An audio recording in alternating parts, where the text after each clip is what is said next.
রাজধানীর নির্বাচনী মাঠ সরগরম। জমজমাট প্রচারণা যেমন চলছে, তেমনি আছে অভিযোগ পাল্টা অভিযোগ। রাজধানীর গুরুত্বপূর্ণ আসনগুলোতেই মূলত এখন নজর সবার। রাজধানী তেমনই কয়েকটি আসন ঘুরে দেখেছেন সহকর্মী মশিউর অনিক। ক্ষমতার নয়, সমতার চেয়ার। নির্বাচনের দিন যতই ঘনিয়ে আসছে ততই সরগরম রাজধানীর গুরুত্বপূর্ণ আসনগুলো। ইশতেহার ঘোষণা, লেভেল প্লেইং ফিল্ড নিয়ে অভিযোগ আর ভোট কেন্দ্র পাহারার প্রস্তুতি, সব মিলিয়ে শেষ সময়ের প্রচারণায় জমে উঠেছে নির্বাচনী মাঠ। শুক্রবার সকালে ঢাকা 10 আসনের জামায়াতের প্রার্থী অভিযোগ করেন নির্বাচন কমিশন লেভেল প্লেইং ফিল্ড নিশ্চিত করতে ব্যর্থ।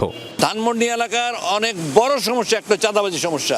আপনি জানেন নিউ মার্কেট, হাতিরপুরের ব্যবসায়ী এলাকা, সেখানে ব্যবসার অতিষ্ঠ চাঁদাবাজির জন্য। আমার প্রতিদিন বন্ধু বা যারা রানিং গভর্নমেন্ট কীভাবে ব্যাখ্যা দিবেন? ধানমন্ডি এলাকাতে 500 বিভিন্ন স্পট থেকে এগুলি চুরি করে নিয়ে গেছে, সরাই ফেলছে, তাদেরগুলো তো সরে না। তাহলে তারা কারা? এটা ইন্ডিকেশন করে, কাজে এটা পুলিশের দায়িত্ব খুঁজে বের করা। এদিকে ঢাকা 9 আসনে শাপলাকলির জাবেদ মিয়া রাশিন জুমার নামাজের পর জনসংযোগ করেন। পরে সাংবাদিকদের বলেন ভোটারদের নিয়ে কেন্দ্র পাহারার প্রস্তুতি নেওয়া হচ্ছে। অভিযোগ করেন রাতের আধারে ব্যানার কাটা হলেও ব্যবস্থা নেওয়া হচ্ছে না। প্রশাসন যদি নিরপেক্ষ ভূমিকা পালন করে, আমি এটুকু বলবো না যে তারা কোনো অতিরিক্ত ভূমিকা পালন করার কথা, তারা যদি শুধুমাত্র নিরপেক্ষ ভূমিকা পালন করে এবং যতটুকু তার আইনের মধ্যে থাকা দরকার সেটুকু যদি তারা পালন করতে পারে, তাহলে জনগণ উৎসব মুখরভাবে ভোট দিতে যাবে। ইনঅ্যাক্টিভ থাকলে তো সেটা আমরা যে বিগত ইলেকশনগুলো দেখেছি সেরকম একটা ইলেকশন হবে, এবং সেরকম একটা ইলেকশন হলে পরবর্তীতে কিন্তু জনগণ এটা ছাড় দেবে না। জনগণ কিন্তু তার অধিকারের বিষয়ে এখন আগের চেয়ে অনেক বেশি সোচ্চার।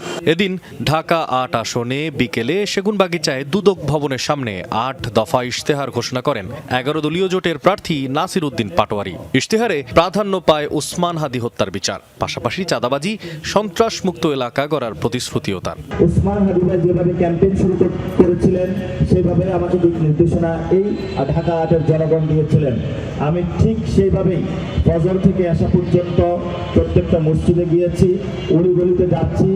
এরপরে আপনারা আমাকে উপদেশ দিয়েছেন তার বিরুদ্ধে কোনো কথা বলার জন্য নয়। ইশতেহার, অভিযোগ আর সতর্কতার বার্তা সব মিলিয়ে শেষ মুহূর্তে রাজধানীর নির্বাচনী আবহ জমজমাট। ও পানি সংকট নিরসনে মশিউর অনিক, যমুনা নিউজ, ঢাকা।